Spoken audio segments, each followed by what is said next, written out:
السلام علیکم ورحمۃ اللہ وبرکاتہ۔ محترم بھائیوں، حضرت یوسف علیہ السلام جب عزیز مصر کے یہاں یعنی مصر کے بادشاہ کے یہاں ان کا قیام تھا، تو اس زمانے میں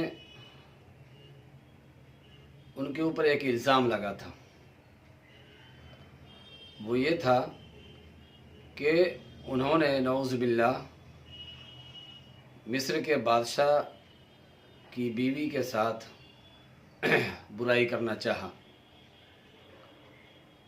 چنانچہ اس الزام میں حضرت یوسف علیہ السلام کو قید کی سزا مل گئی اور وہ جیل کے اندر ڈال دیے گئے۔ وہ جیل میں تھے، عرصہ گزرا، مصر کے بادشاہ نے ایک خواب دیکھا اور اس خواب کی تعبیر بتانے والا کوئی نہیں ملا۔ حضرت یوسف علیہ السلام کے پاس خواب کی تعبیر بتانے کے لیے خبر پہنچی۔ چنانچہ حضرت یوسف علیہ السلام نے خواب کی تعبیر بتا دیا اور وہ تعبیر بادشاہ کو پسند آ گئی۔ چنانچہ بادشاہ نے جیل سے رہائی کا حکم صادر فرمایا، مگر حضرت یوسف علیہ السلام نے جیل سے نکلنے سے انکار کر دیا اور یہ پیغام بھیجا کہ پہلے میرے اوپر جو الزام لگایا گیا تھا، جس الزام کی بنا پر مجھے قید کیا گیا ہے، پہلے اس کی تحقیق کی جائے اور اس الزام کی سچائی کے بارے میں پتہ کیا جائے۔ چنانچہ بادشاہ نے اس الزام کے بارے میں تحقیق شروع کر دی، یہاں تک کہ جن عورتوں نے اس الزام کے اندر بڑھ چڑھ کے حصہ لیا تھا، ان عورتوں نے کھلے عام اقرار کیا، یہ اعتراف کیا کہ وہ عورتیں غلط تھیں۔ یہاں تک کہ عزیز مصر کی بیوی، جسے روایت میں زلیخا کے نام سے جانا جاتا ہے، اس نے بھی یہ اعتراف کیا اور کہا کہ یوسف پاک دامن ہیں اور غلطی ہماری تھی، ہم نے ان کے اوپر جو ہے الزام تراشی کی۔ میرے دوستو، تو اس وقت یوسف علیہ السلام نے فرمایا، وَمَا أُبَرِّئُ نَفْسِي إِنَّ النَّفْسَ لَأَمَّارَةٌ بِالسُّوءِ إِلَّا مَا رَحِمَ رَبِّي، کہ میں اپنے نفس کو کلین چیٹ نہیں دیتا ہوں، میں اپنے نفس کو بری نہیں قرار دیتا ہوں، کیونکہ نفس تو برائی کا ہی حکم دیتا ہے، مگر یہ ہے کہ میرے رب نے میرے اوپر رحم فرمایا۔ چنانچہ حضرت یوسف علیہ السلام نے اس آیت کے اندر اپنے نفس کے بارے میں یہ وضاحت کر دی کہ یہ نفس امارہ جو ہے، یعنی یہ ہمیشہ برائی کا ہی حکم دیتا ہے۔ اب رہی بات کہ انسان کی یہ ذمہ داری ہے کہ وہ اس نفس کے دھوکے میں آنے سے کس طرح وہ بچے، خود کو بچائے۔ دراصل نفس کی 3 قسمیں ہیں: نفس امارہ، نفس لوامہ اور نفس مطمئنہ۔ نفس امارہ وہ ہوتا ہے جو برائی کا حکم دیتا رہتا ہے، اور نفس لوامہ وہ ہوتا ہے جو برائی کرنے پر انسان کو ملامت کرتا رہتا ہے، اس کے اندر گلٹی فیلنگ کراتا رہتا ہے۔ اور نفس مطمئنہ وہ ہوتا ہے جو عبادات کرنے پر اطمینان دلاتا ہے، دل کے اندر خوشی جگاتا ہے کہ میں نے الحمدللہ نیکی کی۔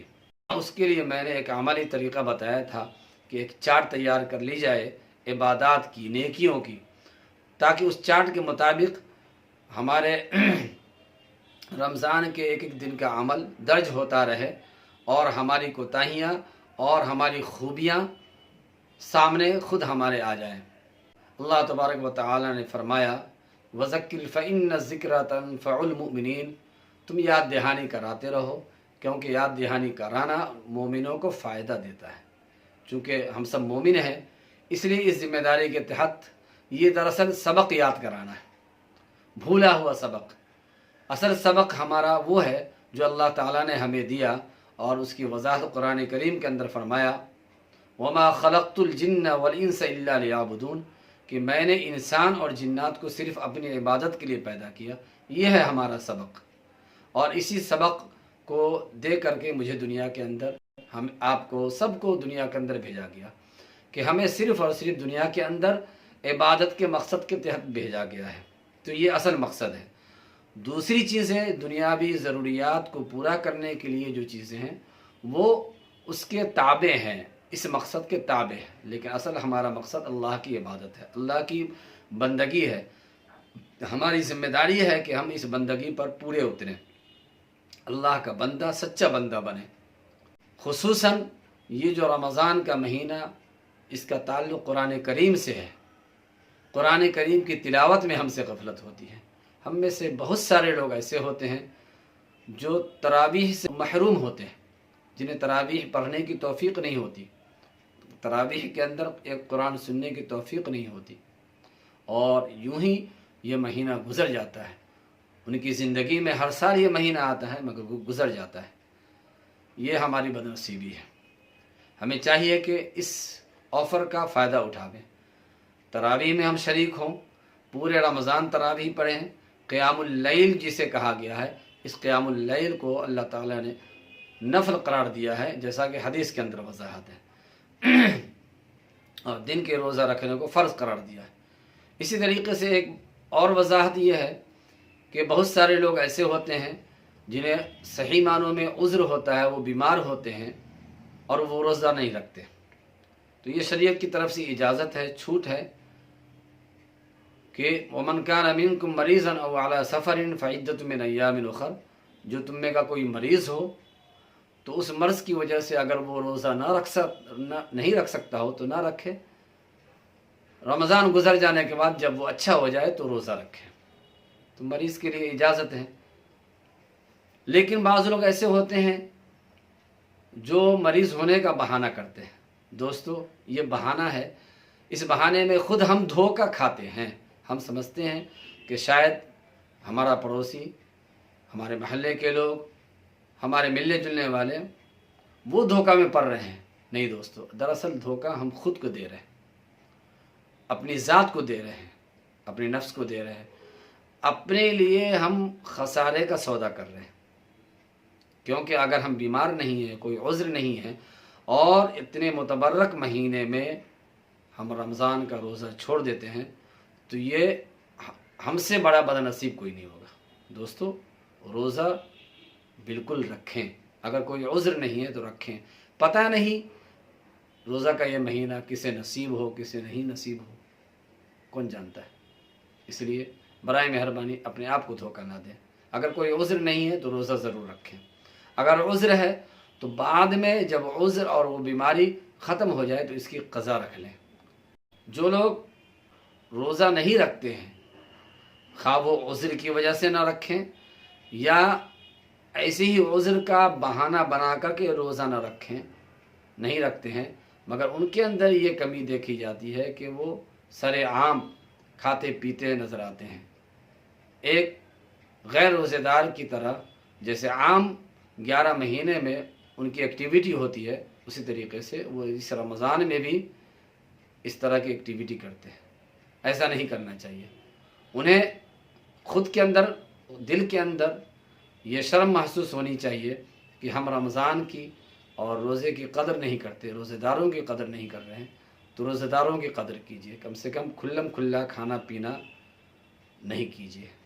اس سے ناقدری دل کے اندر پیدا ہوگی، دل سیاہ ہوگا۔ اسلام کے جو بہت سارے شعائر ہیں، جو نشانیاں ہیں، اسلام کا جو وقار ہے، جیسے نماز ہے، حج ہے، زکوٰۃ ہے، قرآن کریم کی تلاوت ہے، اسی طریقے سے یہ روزہ بھی اسلام کا شعار ہے۔ تو اس اسلام کے شعار کی اگر ہم قدر نہیں کریں گے تو اللہ تعالی ہمارے دل سے اس کی اہمیت کو نکال دے گا، تو اور دل کے اندر سے اگر یہ اہمیت نکل گئی تو پھر یہ ہمارے لیے بد نصیبی کی بات ہے۔ تو کم سے کم رمضان کا اور روزے داروں کا احترام کریں، اور چھپ چھپا کر کے اپنے کھانے پینے کا جو عمل ہے، اگر مجبوری ہے تو اس عمل کو انجام دیں۔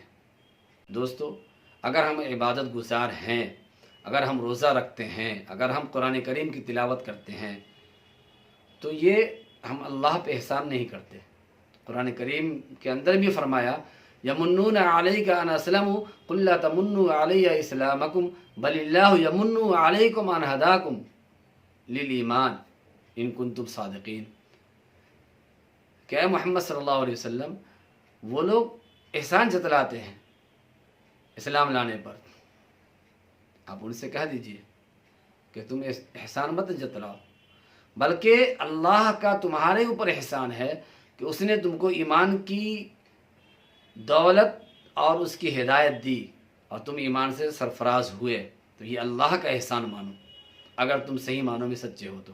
اسی کو شیخ سعدی رحمۃ اللہ علیہ نے فرمایا منت منہ کی خدمت سلطان ہمیں کنی، منت ازو شناس کے خدمت بداشتت، کہ تم احسان مت جتلاؤ کہ تم بادشاہ کی خدمت کرتے ہو، کسی بڑے کی، کسی بزرگوں کی یا کسی عالم کی تم خدمت کرتے ہو، یہ احسان مت جتلاؤ، دھونس مت جماؤ، بلکہ تم اس بادشاہ کا، اس بزرگ کا، اس عالم کا احسان مانو کہ اس نے تم کو خدمت کا موقع دیا اور اپنی خدمت میں تم کو قبول کیا، یہ اس کا احسان ہے۔ بہرحال میرے دوستوں، تو اس کا خیال رکھیں کہ ہم نیکی کریں اور دل کے اندر اللہ تعالیٰ کا شکر بھی ادا کریں کہ اے میرے رب، اے میرے مالک، میں تیرا بندہ ہوں، تو نے مجھے عبادت کی توفیق دی، شکر ادا کرے۔ اور جن لوگوں کو عبادت کی توفیق نہیں ہوئی ہے وہ جو اللہ تعالیٰ سے عبادت کی توفیق مانگے اور اس مہینے کو غنیمت جانے۔ میرے دوستو، جب وقت گزر جائے گا، ابھی آپ کے پاس قوت ہے، طاقت ہے، صلاحیت ہے، وقت ہے، اگر یہ گزر جائے گا پھر آپ چاہیں گے عبادت کرنا نہیں کر پائیں گے، آپ کی کمر ساتھ نہیں دے گی، آپ کا گھٹنا ساتھ نہیں دے گا، آپ رکوع کرنا چاہیں گے نہیں کر پائیں گے، سجدہ کرنا چاہیں گے اللہ کے دربار میں آپ سر جھکانا چاہیں گے مگر جھک نہیں پائیں گے، کیونکہ جب آپ کے پاس صلاحیت تھی، قوت تھی، اللہ تعالیٰ نے قوت کی نعمت سے نوازا تھا، تو آپ اللہ کی اس نعمت کی ناشکری کو اپنے عمل سے ظاہر کرتے تھے اور نماز کے لیے نہیں جاتے تھے، آپ جھکتے نہیں تھے۔ تو اس لیے صحت ہے، اس کو غنیمت جانیں اور اس صحت کا استعمال اللہ کی عبادت میں لگائیں، اللہ کو یاد کرنے میں، قرآن کریم کی تلاوت کرنے میں، نوافل کی پابندی کرنے میں، فرائض کی پابندی کرنے میں لگائیں۔